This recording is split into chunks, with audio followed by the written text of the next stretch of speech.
നിന്റെ തകർച്ചയിൽ ആശ്വാസമേകാൻ, നിന്റെ തളർച്ചയിലൊന്നു ചേരാൻ, നിന്നെ താരാട്ടു പാടിയുറക്കാൻ ഇതാ ഇതാ നിന്റെ ദിവ്യജനനി, അങ്ങ് ദൈവ തിരുമനസ്സിനോട് പരിപൂർണമായി വിധേയമായി വർത്തിച്ചു.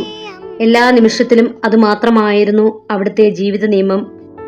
മനുഷ്യാവതാരത്തിന് സമ്മതം നൽകിയപ്പോൾ മുതൽ കാൽവരിയിലെ കുരിശിന് സമീപം നിൽക്കുമ്പോഴും അതിനുശേഷവും അവിടുന്ന് സദാ ദൈവ തിരുമനസ്സിന് നിദാനമെന്ന് ഞങ്ങൾ മനസ്സിലാക്കി.